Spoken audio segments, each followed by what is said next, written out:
Hello again, witches, seekers, and friends, and welcome to the Fat Feminist Witch Podcast, the show where we do a little ranting, raving, and wand waving. I'm your host, Paige, and together we are going to explore magic and spirituality, social justice, the psychic realm, and most importantly, reproductive freedom.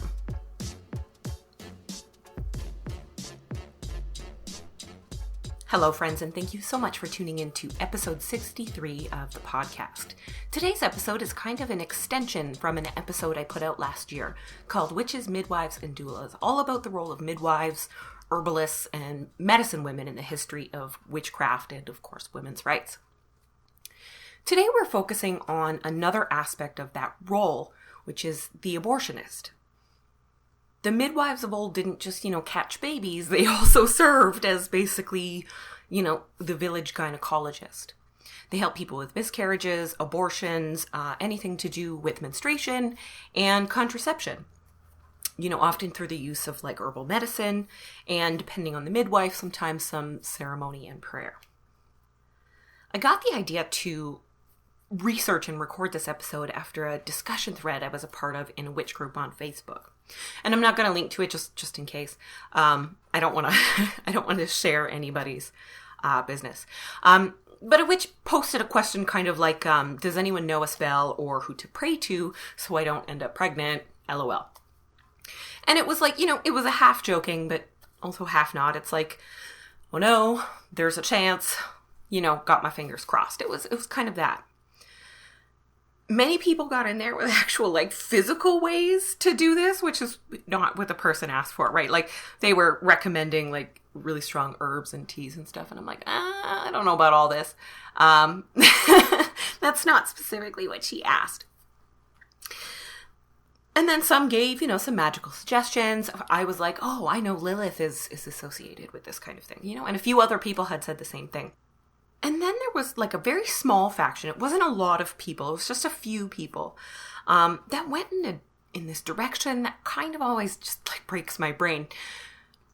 A few told her that praying to a goddess to end the life of an innocent would blow back on her for sure. And other messages like this, threefold law, blah, blah, blah. And childbirth is sacred to the goddess, and we have magical wombs and that kind of thing. It happens. It's just a lot. And you guys know I'm not really one to gatekeep witchcraft. I don't think there's any sort of set rule for who can and cannot be a witch. I don't even care if you are a witch, if you actually practice witchcraft or not. If the archetype of the witch empowers you, I think that's really great, and go with it. But this is one time when I really think that these people are fundamentally cut off from what being a witch means if you are anti-choice. And I say anti-choice instead of pro-life because I think pro-life is totally misleading. Anti-choice is the real problem. What you would do if you got pregnant at a time when you didn't want to be is your decision entirely. Just like it's everyone else's individual decision. If you don't agree with that, if you think abortion is evil and that those who get abortions or use contraceptives have some sort of intense moral failing, first of all, what are you doing here? That's that's not what I'm about at all. The podcast isn't either. And second of all, this really flies in the face of the entire history of witchcraft and the archetype of the witch and the different people and cultural practices that went into building up this archetype that we are inspired by in our spiritual practice. So today I'm going to talk a little about, the attitudes about abortion and contraception and how that affect women and witches. And I'm going to answer that question that was posted in the group. So I've got some practical info about sketchy herbs and magic rocks and some deities that you can use in magic for reproductive freedom. Now, before I get into that part, especially, I want to preface this by saying I am not offering any medical advice in this episode. If you want to learn how to cause an actual physical abortion with herbs, I am not in any way educated enough to give you that info. Even in the books that I recommend at the end of the episode, there still isn't enough info in there for you to do that safely. I want to really be clear, you could die. Please don't. Please don't die.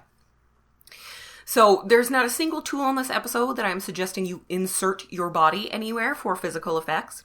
I'm talking about the magical energy of these things so that you can create a spell or a ritual when you need or want it.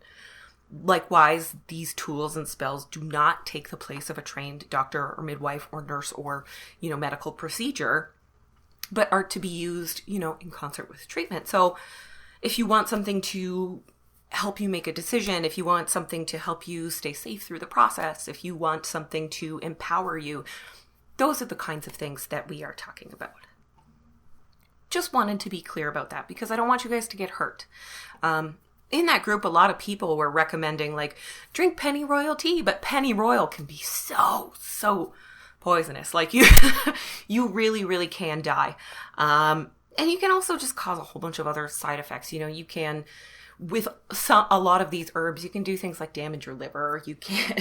You can, oh my God, give yourself some of the worst diarrhea you've ever had and totally drain your entire body of fluids. It's just not pleasant. You don't want to hurt yourself. That's not the goal. That's not the goal. So let's go back to one of my favorite places in time, which is pre-fucking history, man. Neat. Before the first, cuneiform was chiseled into stone, people with uteruses were getting pregnant when they didn't want to be and looking for solutions. Abortion is older than religion. It's older than writing, older than civilization. Abortion is older than politics. Abortion even exists in the animal kingdom, and it's safe to say it predates the human race. So just in case you think it's some newfangled thing the feminazis invented, it's not. It's not, I promise. In the beginning, methods of abortion were non-surgical, and they were based on observations that people had made in all different cultures and situations. And as they started to interact with each other and share that information, they collected information about what happened before they had a miscarriage or what did this activity cause to happen in the womb. So things like strenuous physical labor and lifting heavy things, heating up the belly. So in a very hot bath or a hot spring or with like a hot water bag, basically with boiling water or steam, or restricting it. So something almost like a corset, right? In the modern era, actually, a lot of women still used like a girdle or a corset to restrict the belly so much that it couldn't happen. It couldn't grow. That is a very old method, very old method. And of course, there is battery of the person's midsection, which again, I do not recommend. Falling down stairs or cliffs or any of that stuff. It really was not super safe. Some of it wasn't totally unsafe, but some of it was really super unsafe. There was also a technique of abortion via massage of the belly of the stomach area, and that was practiced all throughout Southeast Asia. And actually, one of the stone reliefs at Angkor Wat in Cambodia, it actually depicts the massage for abortion. Now, in ancient Greece and Rome, abortion was a very popular topic in ancient Greece and Rome, actually. It was the domain of midwives. And they used a lot of different herbal methods that we know of today, like the pennyroyal and rue and even birthwort, which can be used to help during labor. So it can bring on contractions, and it can also cause a miscarriage or premature birth, things like that. Surgical abortions, using sharp implements like rods and sticks and taper candles, that always existed, but they were always known to be very dangerous. And so the herbal concoctions and hurting your belly and contraceptive plants were way more popular. When it comes to the legality and implied morality of abortion, it's a much more complicated kind of timeline. What's really important, or what I think is really interesting, is that attitudes toward abortion have never been consistent across the board, or even across city limits. It has always been an issue, first of all, that everyone has to have an opinion about, I guess. But it has always been divided. I thought that was kind of interesting. There was never a time when we uniformly agreed. Way to go, humans. Greek philosophers and, these early physicians, not the same as the doctors we have today, but these physicians, they had all sorts of opinions. And a lot of them are actually very interesting. They were all these different philosophies where they had very different ways of looking at the world. So the Stoics, they prided themselves on looking at things in the most logical way, and they also wanted to go with the cycles of nature. So they took the way they thought or knew that nature worked into account with logic. And so that they believed that the fetus was actually more plant-like in nature, metaphorically. It became an animal when it breathed air for the first time. I thought that was really, really neat. And when you really think about it in your head as a metaphor, a fetus is like a seed or a sprout. It's setting down roots and taking in nutrients and getting water until it can bear fruit or grow to maturity. And it relies on that water or the liquid to survive. And if conditions become inhospitable, the plant can't continue to grow. That is so interesting because that is very, that's very accurate in this very kind of beautiful metaphorical way. Aristotle went in a really fun sexist direction and declared that abortion was forbidden after the baby gained a human soul, which was 40 days for male babies and 90 days for female babies. And I don't know how Aristotle thought people could tell the biological sex of a fetus back then at 40 days or 90 days, but whatever. I don't get how that one was supposed to work. I had to read that 3 times, and I'm like, wait. So Cyrannus was a Greek physician who wrote an entire treatise on gynecology that included some drawings of the shape of the uterus that, and I'm not joking, it kind of looks like, it kind of looks like the pussy hat. Or maybe a balloon with cat ears. It's... It is absolutely hilarious. I'm always going to picture my uterus as a tiny cat face from now on.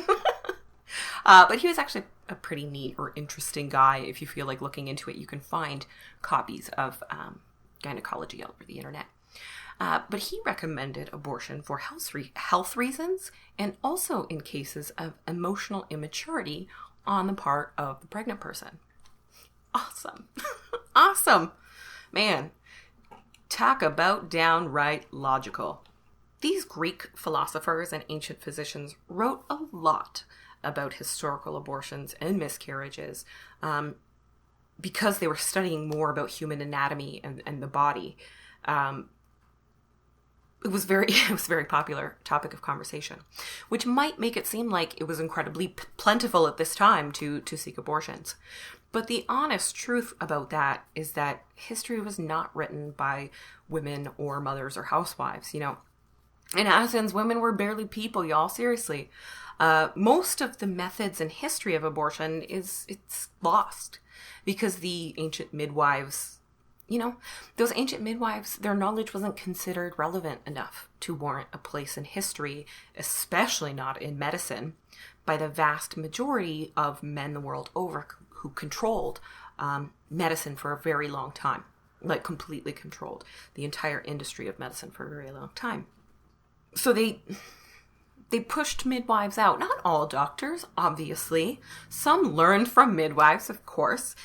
Some midwives became doctors later on. Of course, that still happens. Or vice versa. A lot of doctors become midwives too.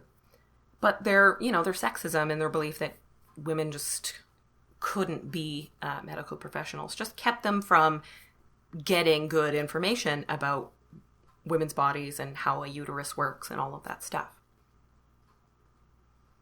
But even, oh my God, have you guys heard this? There's a new book out, and there was a John Oliver segment, I'm sure.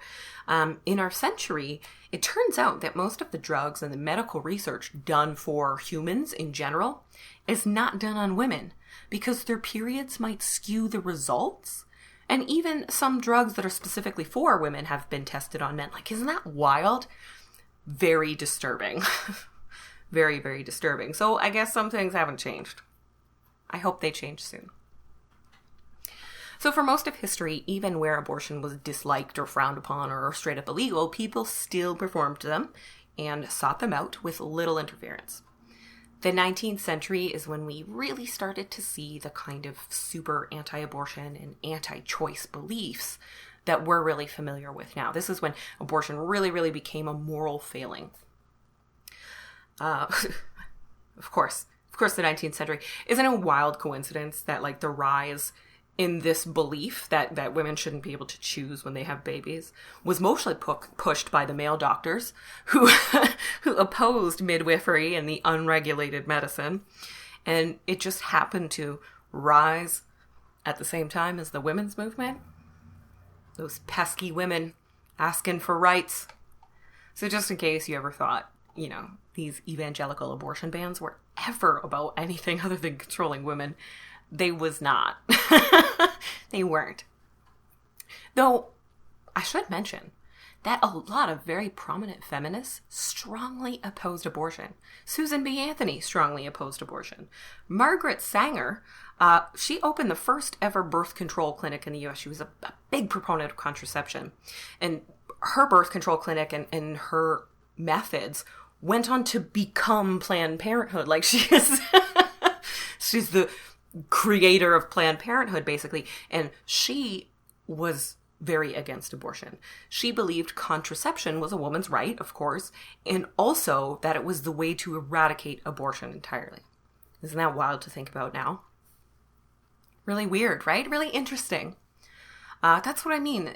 Attitudes about abortion, about reproductive rights and freedom have flip-flopped and changed and gone back and forth for centuries, for all of human history as far as we can tell. Okay, so I know what you're thinking. Paige, this is super fun, but where the witch is at? We're here, guys. So we're going to talk about witchcraft and reproductive freedom. It comes as no surprise, I'm sure, that the first real connection between midwives and witches occurred during the witch trials, which of course were largely about sexism and the fear of women having any sort of power or sexual agency, right? But in the main textbook for witch hunters, the Malleus Maleficarum, in a part of section 1 called, and this is the title, that witches who are midwives in various ways kill the child conceived in the womb and procure an abortion, or if they do not this, offer newborn children to devils. That's the title. It says, no one does more harm to the Catholic faith than midwives. For when they do not kill children, then, as if for some other purpose, they take them out of the room and raising them up in the air, offer them to devils. So stupid. Apparently, witches were also at fault for erectile dysfunction, for failure to conceive in general, whether she'd administered any medicine or not. And men being horny, or too horny, or not horny enough? That one I couldn't figure out. So he revisits this multiple times in subsequent sections and mentions that abortion is an act of evil carried out by a witch and that midwives are the ones that do abortion. So midwives, therefore, are the witches. Now, this big, huge tome was used both in Europe and North America to convict and execute supposed witches, 3/4 of which were women, right? The connection between midwifery and witchcraft remains to this day based in large part on this. The cool thing about that, the silver lining, is that this has actually led a lot of people to both midwifery and to witchcraft. It kind of had the opposite effect he wanted. I can't even count the number of witches I know who are or have employed a midwife or a doula. Likewise, I've met people who are new to witchcraft, who've worked as midwives or doulas before, and through that work were introduced to the concepts of witchcraft, to the use of herbs, and to other people with similar interests. I mentioned this in the episode last year, but most of the reason I first took the doula certification course was because it aligned a lot with my witchy beliefs and my interests in things like crystals and natural health at the time, and because it gave me a way to help and connect with other women. So that's a positive that came from this once very negative connection. The main reason I think being anti-choice and practicing witchcraft is an oxymoron is because witchcraft is all about choice. It's all about empowering someone to take power over their life and their choices into their own hands. That's not to say you have to be super into abortion. It means you have a choice. Being denied bodily autonomy isn't empowering. Being punished and shamed for your sexuality isn't empowering, and is literally one of the core tenets of the witch trials. Like, you're kind of on the wrong side there. Telling someone what they can and cannot do with their life is not empowering. Making harsh rules about what you have to do and be to be a woman is not empowering. None of this is in line with what witches were and are, and what they mean to women and to people who get pregnant and need options and information. Well, that's the Cliff's Notes of, the history of abortion. As we get into some of the practical stuff, like the herbs and crystals and deities, I've got a few more tidbits, but I will put all the sources I used in the description so you guys can do your own research on this.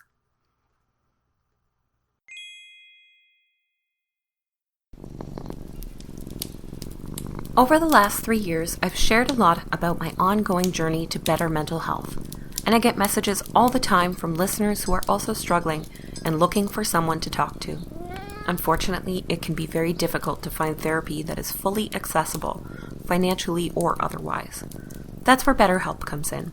BetterHelp is an online service that can connect you with real licensed counselors who can be available on your schedule and right where you are. With 4 different ways to communicate and a wide range of specialties, there's a good chance you can find someone perfect for you, all without leaving home. Everything is confidential, and if you ever feel like your counselor isn't the right fit for you, you can switch right away. Not only is the service really affordable compared to in-person therapy, they also offer financial aid for those who need it. It's okay to need help. You deserve to get better, and you can start that journey at betterhelp.com/fatfeministwitch and save 10% off your first month. That's betterhelp.com/fatfeministwitch.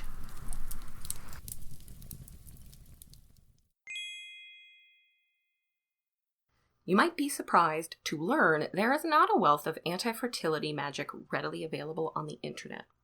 So a lot of this that I'm going to be sharing with you here is through my own research and through my own knowledge of magical plants and history and mythology.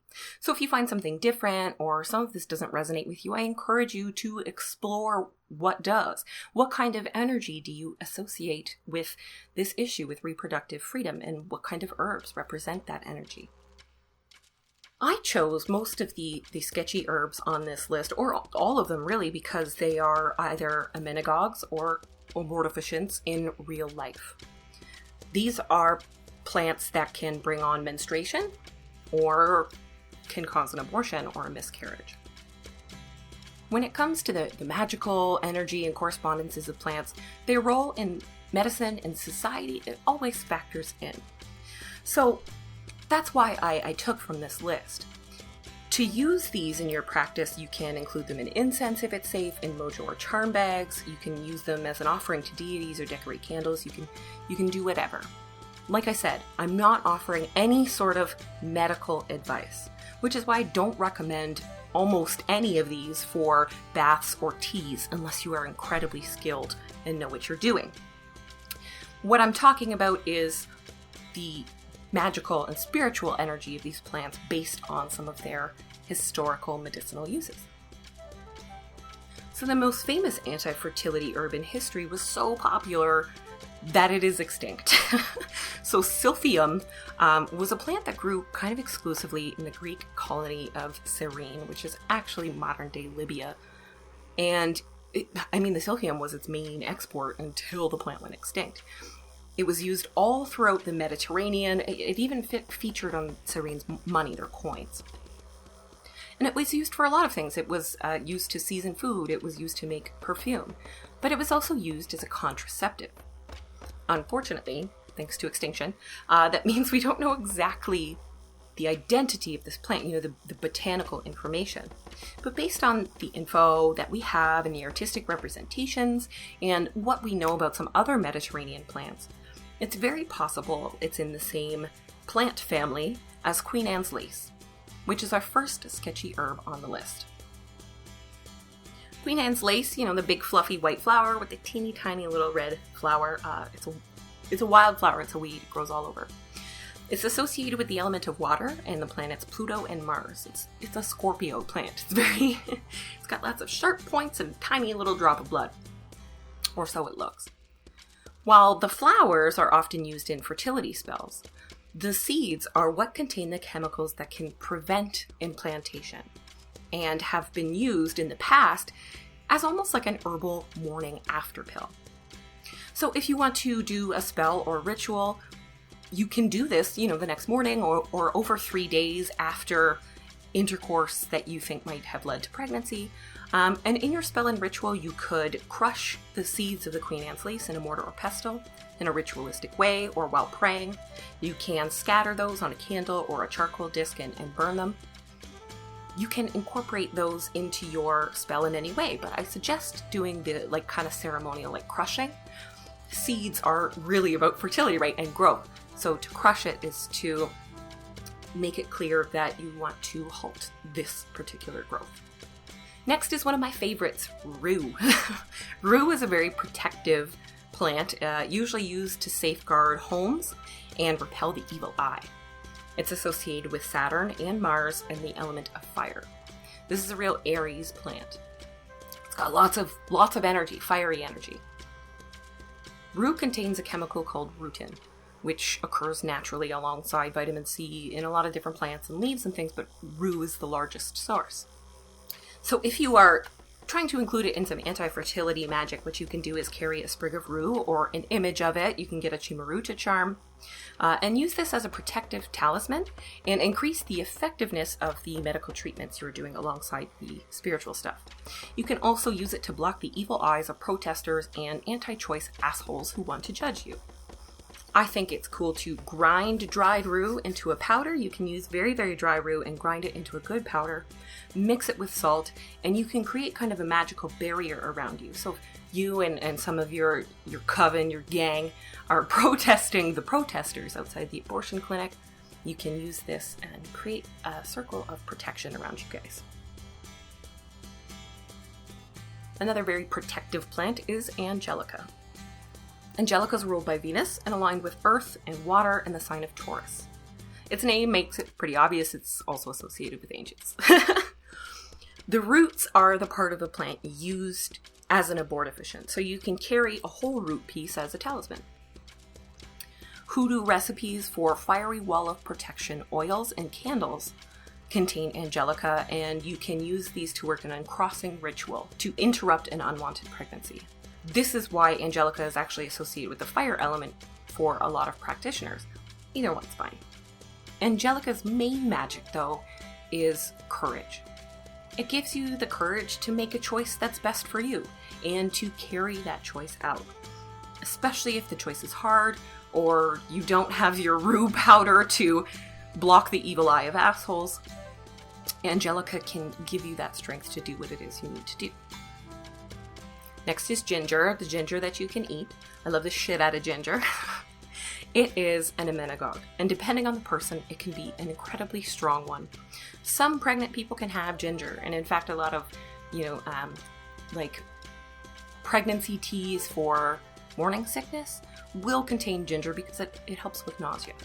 But some pregnant people cannot because it can cause a miscarriage.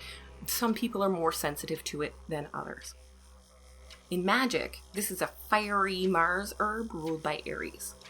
This is one you can ingest. You can cook with it. You can drink your favorite ginger beer, some Jamaican ginger ale, so good. And this can bring on your period if it's running a little bit late or if you're very, very close. And you can also, of course, include it in your magical work. Ginger is also a very sexy and sensual herb, so you can use it as part of a general focus on reproductive freedom as an extension of your sex life, your sexual expression, your sexual relationship with yourself. It can also help empower you if you faced any sort of shame or anti-choice assholes that that tried to make you feel ashamed or guilty about your sexuality. This can help ease some of that pain and bust through it because it's badass. So parsley, Italian cooking parsley, is honestly one of the herbs on our list most associated with literal death. Queen Anne's lace, though it's associated with the planet Pluto, is not really a death herb. It's an herb that brings on changes. But parsley is an air element plant ruled by Mercury and was sacred to Persephone, queen of the underworld, Also the god Hermes or Mercury, who was a psychopomp. He led soul out of life and through to the land of the dead. And so parsley is considered kind of an herbal psychopomp. It's also associated with happy and empowered women. Weird. So this is a really good herb if you need to say goodbye and can help you move forward in the future. Next, we have some warts. Not warts, warts. Specifically, motherwort, birthwort, and my fave, mugwort. Birth and motherwort can both be used during labor and delivered to ease childbirth, which means in large quantities they have the power to disrupt a pregnancy. Both of these are great for you if you have to do any delivery during your procedure for comfort and for courage. Afterwards, they can be burned as incense or sprinkled onto candles to speed healing and soothe any emotional feelings you might be struggling with. I really associate these two, the birthwort and the motherwort, as allies for those who are not terminating a pregnancy by choice, or who are struggling with their decision, or are healing from the pain of an unwanted miscarriage. Mugwort is an abortifacient, so I can consume it in tea no problem, but it's completely unsafe for pregnant people who want to remain that way. This is a moon herb with fire and earth energy ruled by my sun sign, Capricorn. So this is the herb that you use if you want to beseech a deity or some sort of help from the universe.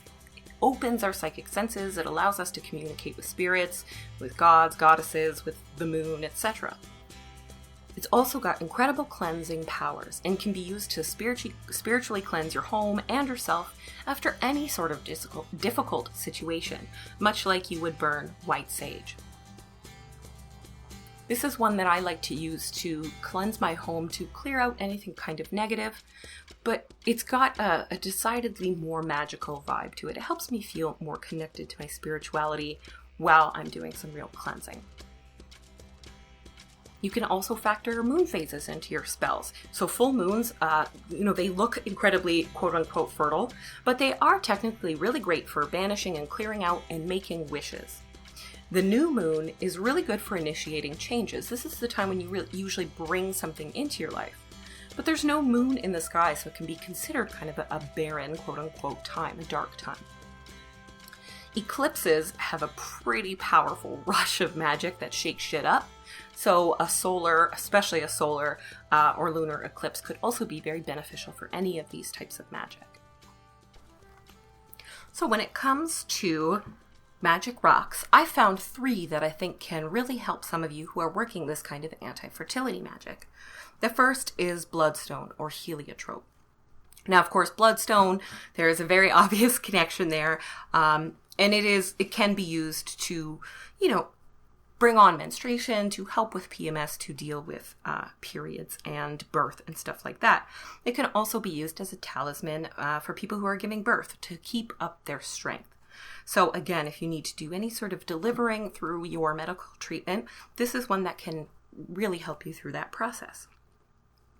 It's also associated with family, with genetics. It's bloodstone. Blood isn't just physical blood. It means a lot of other things to us. Bloodstone can be very comforting for people who have issues with motherhood or with their own mother or anything kind of associated with birth and genealogy. So if you have a difficult family, let's say you have a difficult family or upbringing, and that is one of the reasons you do not want children. Now, you don't have to want children in the end, but if that is an issue you want to work with, bloodstone is a great stone for helping you through all of that and giving you a little bit of courage and comfort there. Next is chrysocolla. Now, these two are 2 of my absolute favorite stones of all time, so maybe I'm a little bit biased. But the reason I chose chrysocolla is because it's another stone that is associated with menstruation, fetal health, labor pains, PMS, that kind of thing. It's really associated with, it's recommended to older women to cope with things like aging and their physical beauty changing and becoming something new, or their life changing in general. Can help ease some of that transition. It can be very empowering for women in any sort of business sense or job sense. It can be empowering for young women who are coming into a more mature age group, quote unquote mature. And it's also a very protective stone from nosy neighbors and nosy people. This is another great one to kind of keep that stigma and that eye off of you while you're going through your treatment. It's also associated with infertility, and not with causing infertility, but with, I don't know, celebrating infertility might be the right word, maybe accepting. For some people, infertility is something they have to accept. For other people, infertility is something to celebrate. So this is a great stone when you are doing any sort of work with your birth control, with a surgery, a hysterectomy, anything like that that might work with this situation. So what I would do with chrysocolla is it's something that I wear. So I would wear it to your appointments. I would wear it to the pharmacy when you're buying things. I would wear it to meditate on some of these issues. You can also use it as a crystal grid to charge up your birth control, to really bring in that empowered energy so that you can accomplish all of your goals. Finally, we have one that is not super common. This one's really for other Michiganders and people in the Midwest. And this is Petoskey stone. Petoskey stone is a fossilized coral. It grew in Michigan because this was an ancient seabed at one time. But Petoskey stone is really, really great for breaking free of interference and like pressure, social pressure, guilt-inducing pressure, and overcoming prejudice about having different lifestyle choices. So if you don't want children, and I always think it's outrageous that some people have parents who constantly nag them about having children as if they're owed grandchildren. I'm very fortunate that my parents are not like this. But this is a stone that can help you deal with that kind of issue. It can help you deal with the judgmental people. And it's also very good at healing the body and longevity and restoration. So it's a very good after the fact type stone to help you get back up on your feet. It can also help you increase your awareness of your true feelings in any situation, help you resolve old issues, past traumas, unfinished business, all of that. And it can be very good for researching family origins, dealing with problems within your family line, dealing with genetic issues, bloodstone as well, and anything that's really to do with family, with the continuation of your species. So those are 3 stones that I think are really fantastic if you're doing any sort of magic this way. Now, I want to point out, because after I made this list, I realized this, that not a lot of these herbs and none of these crystals are specifically associated with death. They all have some sort of mention of the cycle of life, the connection to the cycle of life, and death is a part of that. But you don't necessarily have to reach out for your scariest, sharpest, deathiest herbs when you're doing this kind of work. Same with crystals. I mean, things like obsidian that strengthen your root chakra and that help protect you and make you feel comfortable and safe and calm. Those are fantastic, and those are kind of obvious choices. These ones that I gave you were a little bit more specific for specific types of anti-fertility magic and for specific types of feelings and emotions and situations that come up around this topic. So now that I've made it clear that all of your anti-fertility magic does not have to revolve around death, we are going to talk about deities, and a lot of them revolve around death, so buckle in. Our first is Lilith, and Lilith is the first one that comes to mind. Lilith is often thought of by modern witches as kind of the patron goddess of sex workers, of any sort of sexually liberated person, and of abortion and reproductive freedom. Lilith, I've told the story of Lilith before on the show, so I'm not going to go into humongous detail, but Lilith was the first wife of Adam in the Garden of Eden, and she was kicked out for being mouthy and saying that she had rights to, and demanding that she also receive pleasure from sex. That was just the last straw, I guess. After she left Eden, she became associated with demons, vampires, the incubus and succubus. She was everything evil and nasty. She kidnapped babies. She caused miscarriages and spontaneous abortions. She was just altogether awful. Her modern story, of course, is one that is much more empowering. And I really love the version of this story where Lilith returns to the Garden of Eden later as a snake, as she has become a demon and shapeshifter already, and tells Eve about the tree of knowledge, gives her the heads up. This is the tree of knowledge. If you eat from this, you have choice. So Lilith can be beseeched if you are someone who works with deities, or her image, her archetype, her energy can be included in your spell, or you can make an altar to Lilith to help you through any sort of reproductive or anti-fertility magic you are doing. So with Lilith, some of her symbols are pomegranates and apples, snakes, lions, owls. Red and black are very associated with Lilith. We've got the blood and the evil, right? As well as bats, bat wings especially. I also consider her a very kind of fiery demon. So she's someone that demon, goddess, whatever, dark goddess. She's someone I really associate candles with. So candles are something that I often use with Lilith. Our next goddesses are going to go in a different direction here. Artemis was the Greek goddess, also known as Diana and Roman. She was the Greek goddess of chastity, of wilderness, of animals, the moon, the goddess of the hunt. She was a lifelong virgin. But along with Eileithyia, Artemis was one of the primary goddesses of childbirth and of midwifery. Artemis, I think, is a really great goddess to work with in this situation because she was all about making her own choice. She was the protector of young women, protector of women in childbirth.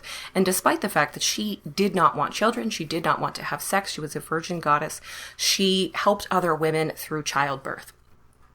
Eileithyia was the main goddess of childbirth and of midwives. She was considered the protector of midwives specifically, and helped to ease some of the pains of childbirth.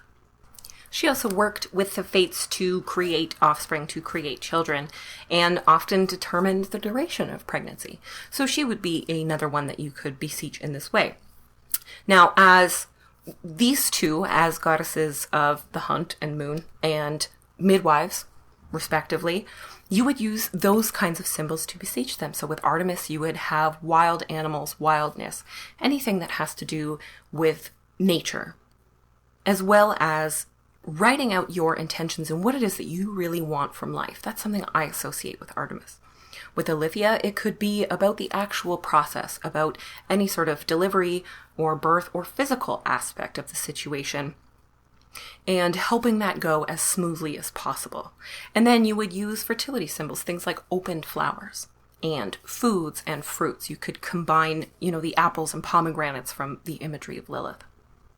Another very powerful goddess to beseech in your work is Hecate. She is the goddess of the crossroads, of sorcery, of magic, of the knowledge of herbs and poisonous plants. She is an excellent goddess for this. She is kind of a liminal goddess. She walks between the land of the living and the land of the dead. She can go between the two. Some of her symbols are crossroads where people face decisions, dark forest paths.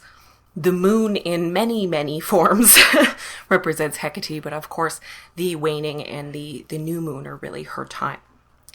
She is a very multi-purpose and very powerful goddess in general. She would be fantastic to talk to about infertility, about getting older, about anything to do with menopause or sterilization. Also, she can help you make decisions. You've come to this crossroads. So if you want to beseech Hecate in some of your work, you can use symbols like keys, a torch, a lit torch, dogs. Dogs are definitely her style. She loves dogs. And the dark moon and the crescent moon. Oftentimes she is perceived or shown as all the goddesses existing in kind of one form. She fits all of these different criteria. The real gift of Hecate in this situation is leading you through choices, through darkness, out to the other side, and existing in this way that she can go from the living to the dead to the living. Finally, we have Santa Muerte. Santa Muerte is a Mexican folk saint. You've probably seen her for sure. She looks a lot like the Virgin Mary, like Our Lady of Guadalupe, except she is a skeleton. So beautiful. And she's gotten very, very popular recently. But she is considered the patron saint of cartels, criminals, and of the forgotten, the lost, disenfranchised, hated, and despised. So often she's considered a patron for sex workers, for those in the LGBTQIA community, for anyone who's mentally ill, who is incredibly poor, women who've been victimized, people with addiction issues, and anyone who needs her aid. Santa Muerte is someone that will come to anyone without judgment. And that is really what makes her so popular for these oppressed peoples. She is, of course, associated with death. She's often called Our Lady of Death. She can be called on without any sort of moral judgment for any sort of situation. So if you are looking for someone to pray to in the event that you find yourself pregnant when you don't want to be, if you are looking for guidance towards resolution, if you are looking for a protector in this kind of situation, Santa Muerte is your girl. So to bring her in, you can use symbols like skulls, marigolds or calendula, the scythe that you see often accompanying death, and crystal balls. Sometimes you can also find images of her standing on a crescent moon and surrounded by roses. So these are also really good symbols to work with Santa Muerte.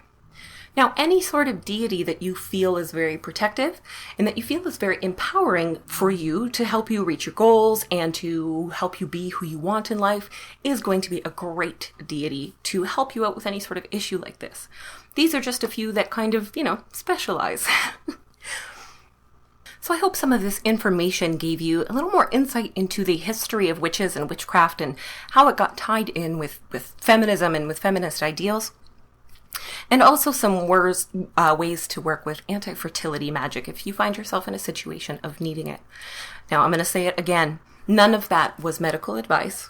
Do not put those things in your body. Not unless you know them, except for like the ginger and parsley, which are pretty much safe most of the time. Don't put them in your body. Do not consume them. Do not consume poisons, and do not trust just magical rituals to interrupt a pregnancy, to end a pregnancy, or to help you physically and medically deal with any sort of issues of fertility or anti-fertility. It's to be used along with it, not in place of medicine. Just making sure. Thank you all so much for tuning into the Fat Feminist Witch today. Next week, I've got another episode coming up. I'm not skipping a week. It will be January the 16th, and I've got a really big announcement. I am talking about the book that I wrote. So next week, I am announcing the book officially, putting the link out there, showing off the cover, and I'm going to start sharing little bits and pieces, tidbits from the book, sharing some of the exercises. I've got some videos ready to go, and I've got some other fun stuff that we can do over the next month or so to celebrate the book coming out before February 25th. So tune in next week, Thursday the 16th, for that. You can also find any information starting next week on my website and on my social media pages. So you can go to thefatfeministwitch.com and find The Fat Feminist Witch all across social media, especially Instagram, Facebook, Twitter, and Pinterest. If you want to support the podcast, you can do that by going to patreon.com/thefatfeministwitch and join the Witch and Bitch. It's our private monthly membership group where we do a lot of behind the scenes witchcraft and we get together for full moon nights and things like that. Lots of live meetups.